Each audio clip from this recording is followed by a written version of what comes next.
Actually third quality. ಬೇರೆ machine ಅಲ್ಲಿ ಇದು ಬರಲ್ಲ. ಓಕೆ, ನಮ್ಮ ಮೆಷಿನ್ ಅಲ್ಲಿ ಇದೆಲ್ಲ ಸುಂಡು ಬರುತ್ತೆ ನೋಡಿ. ನಮಸ್ಕಾರ. ನಮಸ್ತೆ. ಸೊ ಹೇಗಿದ್ದೀರಾ? ಚೆನ್ನಾಗಿದ್ದೀನಿ. Welcome to Smith Industries once again. Puttur exhibition ಅಲ್ಲಿ ನೀವು ನಮ್ಮ ಒಂದು ಇದನ್ನು ಮಾಡಿದ್ರಿ. Once again we are back with new versions and ಹೊಸ ಮಾಡೆಲ್ಗಳು ಇದರೊಟ್ಟಿಗೆ. ಇವಾಗ ಎಲ್ಲಿದ್ದೀರಾ? ಈಗ ಬೆಂಗಳೂರು ಅರಮನೆ ಮೈದಾನ ವಿಶ್ವ ವಿವೇಕ ಸಮ್ಮೇಳನದಲ್ಲಿ ನಮ್ಮ ಸ್ಟಾಲ್ ಇದೆ. ಇಲ್ಲಿ ನೋಡಿ, ಇದು ನಾವು ಮಷಿನ್ ಮಾಡುವಾಗ ನೀವು ಇದ್ರ ಮೇಲೆ ಜಿ ಅಂತ ನೋಡ್ತೀರಾ. ಯಾವ ಕಂಪನಿಯ ಮಷಿನ್ಗಳಲ್ಲೂ ಒಂದು ಈ ತರ ಒಂದು ಈ ಮಷಿನ್ ನಂಬರ್ ಕೊಟ್ಟು ಮಾಡಿದ ಇದನ್ನು ನೀವು ನೋಡ್ಲಿಕ್ಕಾಗಿಲ್ಲ. ಈಗ ಆ ಮಷಿನ್ ನೋಡಿದ್ರೆ ಅದ್ರಲ್ಲಿ ಕೆ ಅಂತ ಇದೆ. ಸೊ ಈ ತರ ನಾವು ಅದನ್ನು ಡೆವಲಪ್ ಮಾಡ್ಕೊಂಡು ಬಂದ್ವಿ ವಿತ್ ಎ ಪರ್ಸನಲ್ ಕೇರ್. ಒಂದು ಇಂಡಿವಿಜುವಲ್ ಕಸ್ಟಮರ್ ಅನ್ನು ನಾವು ಐಡೆಂಟಿಫೈ ಮಾಡಿ ಒಂದು ಪರ್ಸನಲ್ ಕೇರ್ ಅಲ್ಲಿ ಮಾಡ್ಕೊಂಡು ಬಂದ್ವಿ. ಇವತ್ತು ಪುತ್ತೂರು ಎಕ್ಸಿಬಿಷನ್ ಅಲ್ಲಿ ನೀವು ನಮ್ದು ವಿಡಿಯೋ ಮಾಡಿದ್ರಿ. ಆವಾಗ ನಾನು ಹೇಳಿದ್ದೆ ಉಳ್ಳಿಗೆ ನಾವು ಸೊಲ್ಯೂಷನ್ ಮಾಡ್ತೇವೆ ಅಂತೇಳಿ. ಇಲ್ಲಿ ನೋಡಿ, ಇದಕ್ಕೆ ಒಂದು 2-in-1 ಮಷಿನ್ ಅಂತ ಮಾಡಿದ್ದೀವಿ. ಈಗ ಬಂದ ರಿಜೆಕ್ಷನ್ ಅನ್ನು ಫೀಲ್ ಮಾಡಕ್ಕೆ if you remove this drum, this is a peeler. You put this drum, it's a ಅದರದ್ದು ಮೀಸಿ ಜುಟ್ಟು ಕ್ಲೀನ್ ಮಾಡಕ್ಕೆ ವಿತ್ ಎ ಡಸ್ಟ್ ಕವರ್ ನಾವು ಅದಕ್ಕೆ ಮುಚ್ಚಾಕೊಂಡ್ಬಿಟ್ರೆ. ಯಾಕಂದ್ರೆ ಇದರಲ್ಲಿ ಹೊಡೆಯುವಾಗ ಬರುವ ಧೂಳೆ ಅದರದ್ದು ಸಮಸ್ಯೆ. ಇದರ ನೆಕ್ಸ್ಟ್ ಇದರಲ್ಲಿ ನಾವು ಇಲ್ಲಿ ಸ್ಟೋನ್ ಪಾಲಿಶಿಂಗ್ ಮಷಿನ್ ಮಾಡಿದ್ರಿ ನೋಡಿ. ಈ ಬಿಳಿ ಗೋಟು ಬಂದದ್ದನ್ನು ಕೆರೆಯುವ ಯಂತ್ರ, ಇದನ್ನು ಪಾಲಿಶ್ ಮಾಡಕ್ಕೆ ಅದರ ಸೆನ್ಸಿಟಿವಿಟಿಯನ್ನು ಅರ್ಥ ಮಾಡಿಕೊಂಡು ಅದರಲ್ಲಿ ಹೇಗೆ ಅದು ಪ್ರಾಡಕ್ಟ್ ಗೆ ಸರಿಯಾಗಿ ಬಿಹೇವ್ ಮಾಡಬೇಕು ಆ ತರ ಕಾನ್ಸೆಪ್ಟ್ ಗಳನ್ನು ಡೆವಲಪ್ ಮಾಡಿದ್ದೀವಿ. ಈ ಆಸ್ ಯೂಶುವಲ್ ಮೊದಲಿದ್ದಾಗೆ S100, S200, S400 and S800 market ನಲ್ಲಿ ನಮ್ಮ ಹೊಸ ಹೆಜ್ಜೆ ಗುರುತನ್ನು ಮೂಡಿಸ್ತಾ ಇದೆ.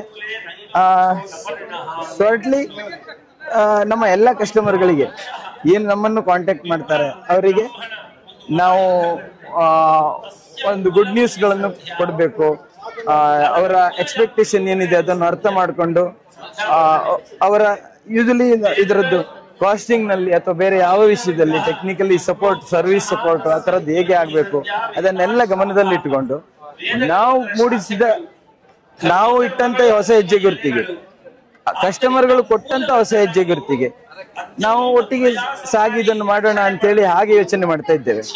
ಸೇಮ್ ಮಷೀನ್ ಅಲ್ಲಿ ಸುಲ್ದಿರೋದು ನಿನ್ನೆಯಿಂದ ಇವತ್ತಿನವರೆಗೆ ಇದರಲ್ಲಿ ಕಲೆ, ಮಾರ್ಕು, ಕಚ್ಚು ಏನು ನಮ್ಮ ತಲೆಯಲ್ಲಿ ಏನಿದೆ ಅದು ಯಾವುದು ಇಲ್ಲದೆ ಇದನ್ನು ಅಚೀವ್ ಮಾಡ್ತಾ ಇದ್ದೇವೆ. ಇವನ್ನು ಒಡೆದಿರೋ ಅಡಿಕೆ ಕೂಡ ಹಿಡಿದಾಗಿ ಬರುತ್ತೆ.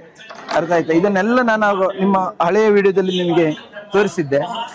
ಒನ್ಸ್ ಅಗೇನ್ ಇಂಥ ಅಡಿಕೆಗಳನ್ನು ಯಾರೋ ಒಬ್ರು ಹೇಳಿದ್ರು, ನೀವು ಇದನ್ನೆಲ್ಲ ಎತ್ತಿ ತೋರಿಸಿದ್ರಿ, ತುಂಬಾ ಧನ್ಯವಾದ ಅಂತೇಳಿ. ಸೊ ಒನ್ಸ್ ಅಗೇನ್ ನಿಮ್ಗೆ ಇದಕ್ಕೆ ತೋರಿಸ್ತೇನೆ. ಚಿಕ್ಕ ಅಡಿಕೆಯಿಂದ ಹಿಡಿದು ದೊಡ್ಡ ಅಡಿಕೆಯಿಂದ ಹಿಡಿದು ಯಾವುದಕ್ಕೆ ಕೂಡ ಇಲ್ಲದೆ ಇದನ್ನು ಮಾಡಬಹುದು. ಒಂದು ಐಡೆಂಟಿಫಿಕೇಶನ್ ಕೊಟ್ಟಿದ್ದಕ್ಕೆ, ಆ ವ್ಯವಹಾರಿಕತೆಯ ಜೊತೆಗೆ ಒಂದು ಗುರುತಿಸುವಿಕೆಯನ್ನು ಕೊಟ್ಟಿದ್ದಕ್ಕೆ ಖಂಡಿತ ಧನ್ಯವಾದಗಳು ಹೇಳ್ತೇನೆ. ನಮಸ್ಕಾರ. S400 ಅಂತ ಮೆಷಿನ್ ಬಂದು 1 ಗಂಟೆಗೆ 220 kg ಸುಲಿಯುತ್ತೆ. ನಾರ್ಮಲ್ ಆಗಿ ನಾವು ದೊಡ್ಡ ಫಾರ್ಮರಿಗೆ ಅಥವಾ ಜಾಬ್ ವರ್ಕ್ ಮಾಡೋರಿಗೆ ಈ ಮೆಷಿನ್ ರೆಕಮೆಂಡ್ ಮಾಡ್ತೀವಿ ನಾವು. ಈ ಮೆಷಿನ್ ಅಡ್ವಾಂಟೇಜ್ ಏನು ಅಂತ ಹೇಳಿದ್ರೆ ಇದರಲ್ಲಿ ಮೇಂಟೆನೆನ್ಸ್ ತುಂಬಾ ಕಡಿಮೆ. ಜಸ್ಟ್ ಒಂದು 22-23 ಪಾಯಿಂಟ್ ಗ್ರೀಸಿಂಗ್ ಇದೆ, ಮತ್ತೆ ಆಯಿಲಿಂಗ್ ಮಾಡಿಕೊಂಡ್ರೆ ಆಯಿತು. ಮತ್ತು ಅಡಿಕೆ ಸೈಜಿಗೆ ಒಂದೊಂದು ಲಾಟಿಗೆ ಅನುಗುಣವಾಗಿ ಒಂದ್ಸತಿ ಶಾಕ್ ಅಬ್ಸರ್ ಅಡ್ಜಸ್ಟ್ ಮಾಡಿಬಿಟ್ರೆ ಆಮೇಲೆ ಮಿಡ್ಲಲ್ಲಿ ಮಾಡೋಂಗಿಲ್ಲ. ಪ್ಲಸ್ ನಮ್ಮ ಮೆಷಿನಲ್ಲಿ ಬ್ಲೋವರ್ ಇಲ್ಲ, ಡಸ್ಟ್ ತೀರಾ ಕಡಿಮೆ, ಮತ್ತು ಎಲ್ಲೂ ಕೈ ಸಿಕ್ಕಾಕೊಳ್ಳಲ್ಲ, ಕೈ ಕಟ್ಟಾಗಲ್ಲ, ಅಂಥದ್ದು ಯಾವುದೂ ಇಲ್ಲ. ಸೊ ಇಲ್ಲಿಂದನೇ ಹಾಕಿದ್ರೆ ಎತ್ಕೊಂಡು ಹೋಗುತ್ತೆ. ಇಲ್ಲಿಂದ ಮೆಷಿನ್ ಇದು ಅಡಿಕೆ ಇಲ್ಲಿಂದ ಹಾಕೊಂಡ್ರೆ ಅದು ಆಟೋಮೆಟಿಕ್ ಆಗಿ ತಗೊಳ್ತದೆ. ಸೊ ಸುಲ್ದು ಕೊಡ್ತದೆ ಅಡಿಕೆ. ಪರ್ ಅವರ್ಗೆ ಎಷ್ಟು ಔಟ್ಪುಟ್ ಬರುತ್ತೆ? ಪರ್ ಅವರ್ 220 kg ಬರುತ್ತೆ ನಮ್ಮ ಮೆಷಿನ್ ಅಲ್ಲಿ. ಸೊ ಇದನ್ನ ಹೆಂಗ್ ಗ್ರೇಡ್ ಮಾಡೋದು ಇವಾಗ? ಇದ್ರನ್ನೀಗ ಇದು ನಾರ್ಮಲ್ ಆಗಿ ಮ್ಯಾನ್ಯುವಲ್ ಆಗಿ ಗ್ರೇಡ್ ಮಾಡ್ತಾರೆ. ಅದು ಒಂದೊಂದು ಫಾರ್ಮರ್ ಒಂದೊಂದು ರೀತಿ ಗ್ರೇಡ್ ಮಾಡ್ತಾರೆ. ಇದರಲ್ಲಿ first quality, second quality, third ಕ್ವಾಲಿಟಿಯಿಂದ 3 ವೆರೈಟಿ ಬರುತ್ತೆ. ಹೆಚ್ಚಿನ ಮೆಷಿನ್ನಲ್ಲಿ ನಮಗೆ ಥರ್ಡ್ ಕ್ವಾಲಿಟಿ ಅಂದ್ರೆ ನೋಡಿ, ಕಪ್ಪಾದ ಅಡಿಕೆ, ಕುಂಬು ಅಡಿಕೆ ಎಲ್ಲ ಥರ್ಡ್ ಕ್ವಾಲಿಟಿ. ಈ ಅಡಿಕೆನೇ ಸಿಗಲ್ಲ. ಅದು ನಮ್ಮ ಮೆಷಿನ್ ಅದೆಲ್ಲ ಸುಲ್ದು ಕೊಡುತ್ತೆ. ಯಾವ ಮೆಷಿನಲ್ಲಿ ಈ ಅಡಿಕೆ ಸುಲ್ದು ಬರಲ್ಲ. ಇದು ಆ್ಯಕ್ಚುಲಿ ನೋಡಿ ಕೈಯಲ್ಲಿ ಹುಡಿ ಆಗುತ್ತೆ. ಈ ಟೈಪ್ ಅಡಿಕೆನೂ ಸುಲ್ದು ಬರುತ್ತೆ. ಸೊ ಯಾವುದು ಮಾರ್ಕ್ ಏನು ಬೇಡಲ್ಲ, ಏನು ಇದು ಗಾಯ ಯಾವುದಕ್ಕೂ ಆಗಲ್ಲ. ನೋಡಿ ಇದು ಆ್ಯಕ್ಚುಲಿ ಫಸ್ಟ್ ಗ್ರೇಡ್ ಅಡಿಕೆ. ನೋಡಿ ಇದರಲ್ಲಿ ಗಾಯನೇ ಇಲ್ಲ.